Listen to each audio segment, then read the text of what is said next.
Ya, pemirsa, Kapolri Jenderal Polisi Tito Karnavian dan Panglima TNI Jenderal Gatot Nurmantio mengaku telah mengetahui akan terjadi kericuhan yang dilakukan sekelompok orang dalam aksi 4 November kemarin.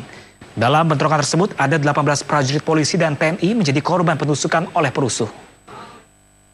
Tadi malam tuh lagi proses karena banyaknya masyarakat, proses dia perlu waktu. Dan pada saat proses itu, kita jam tujuan pada Isya, ada kelompok-kelompok yang sudah direncanakan, untuk membuat rusuh. Dan itu sudah kita ketahui. Prajurit dan kepolisian sudah dipersiapkan juga kita semuanya untuk menghadapi itu semuanya. Makanya dimaki, dilemparin, kita semuanya diam. Tetapi pada saat malam tidak terlihat, pura-pura jam mukul, ternyata siangnya mereka melihat ada ruang mana ditusuk. Pakai panah yang dibuat dari paku yang kayak itu, ada bengkoknya, jadi kalau ditusuk nggak bisa keluar lagi. Begitu kesakitan lihat tertusuk. Di sisi lain FPI ribut sama AMI, ya kan? Dipisah sama polisi, tahu-tahu ada bus terbakar, ada truk yang terbakar. Anak-anak kecil mereka umur antara 15-16. Kita melihat bahwa ada memang elemen-elemen yang sengaja. Awalnya kita lihat dari siang kan semua tertib. Meskipun ada orasi, semuanya orasi tertib. Tapi kemudian ada pihak-pihak yang sengaja memang untuk memancing, untuk memprovokasi dan menyerang aparat. Diprovokasi sebenarnya sudah dilempar-lempar, tapi anggota kita semua bertahan. Tidak melakukan apa-apa, tidak terpancing. Tapi kemudian mereka terdesak dan kemudian mereka ditusuk. Banyak yang luka, ada 18 orang yang luka. Satu diantaranya luka berat, kepalanya masih di rumah sakit Angkatan Darat RSPAD. 12 di rumah sakit Polri. Ini ada yang belah di sininya, di belakangnya. Ini ditusuk ya. Nah ini kita lihat sendiri buktinya. Gampang pembuktiannya kalau seandainya apakah ini aparat yang menyerang masyarakat pendemo atau ada elemen-elemen yang ingin membuat rusuh dari kelompok pendemo, itu yang menyerang aparat sangat gampang lihatnya. Itu aturan hukum kan 100 meter dari pagar istana. Kami bertahannya di 100 meter. Jadi anggota-anggota kita di 100 meter ini mempertahankan garis ini. Tapi kita lihat bahwa garisnya nih terjadinya peristiwa penusukan, kemudian terjadinya bentrok itu di dalam garis. Ya, sementara itu pemirsa, seorang peserta aksi 4 November yang meninggal telah dimakamkan di Tangerang, Banten. Pria Parubaya yang berprofesi sebagai guru ngaji ini meninggal dunia karena penyakit asma yang dideritanya kambuh setelah terlalu banyak menghirup gas air mata.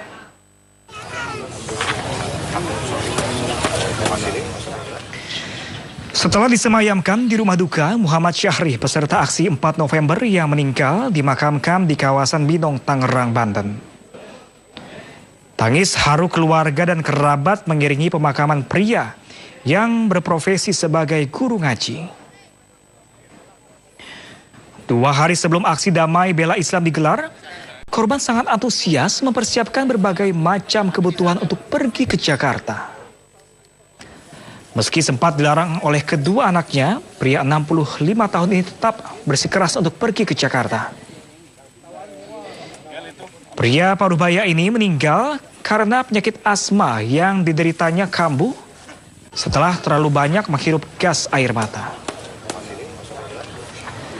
Meski unjuk rasa awalnya berjalan dengan damai, namun aksi berujung ricuh pada Jumat malam. Polisi pun terpaksa melepaskan gas air mata untuk membubarkan massa yang anarkis.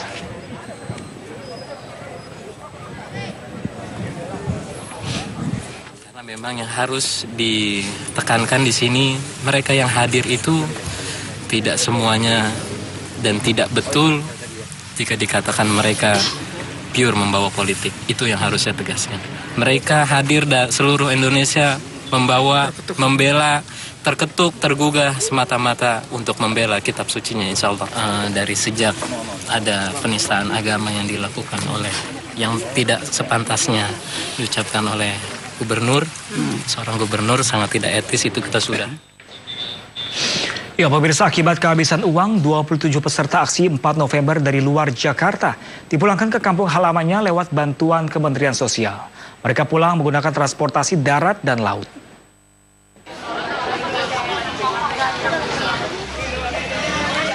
Para peserta aksi asal Serang, Lampung, Bengkulu hingga Aceh ini terpaksa bertahan karena ketinggalan rombongan.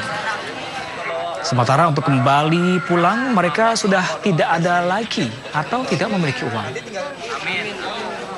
Beruntung pihak Kementerian Sosial memulangkan mereka secara gratis. Ke-27 peserta aksi langsung mendaftarkan diri di posko pengaduan untuk selanjutnya dipulangkan menggunakan jalur darat dan juga laut. Para pengunjuk rasa yang tertinggal ini kemudian dibawa ke kantor Dinas Sosial DKI Jakarta untuk selanjutnya dipulangkan ke rumah masing-masing dengan menggunakan transportasi darat dan kapal laut serta diberikan akomodasi selama di perjalanan. Pulang lagi, kemudian katanya tiketnya udah kadaluarsa gitu. Emang bawa ongkosnya pas-pasan? Pas-pasan gitu, buat ongkos kereta gitu, sama buat jajanan rokok gitu. Karena tinggal rombongan pertama. Pas habis kita dari toilet berdua, pas kesini lagi udah nggak ada rombongan. Terus sekarang mau pulang sama siapa, Pak? Sama ini nih, anggota rescue. Kami dari Tagana Dinas Sosial Provinsi DKI Jakarta perintah langsung dari instruksi Bu Menteri untuk memberikan pelayanan kepada teman-teman yang melakukan aksi apabila tertinggal rombongan ataupun kehabisan uang seperti itu. Jadi kami membantu melakukan pemulangan melalui Dinas Sosial secara digital. Berapa banyak, Pak, tadi orang yang dipulangkan? Yang tercatat yang sudah tadi berangkat sudah kami tangani ada 27 orang. Yang terjauh adalah yang dari Aceh sebanyak 2 orang, ada juga yang dari Madura, Bangka Belitung, yang lainnya sisanya dari Banten, Bogor,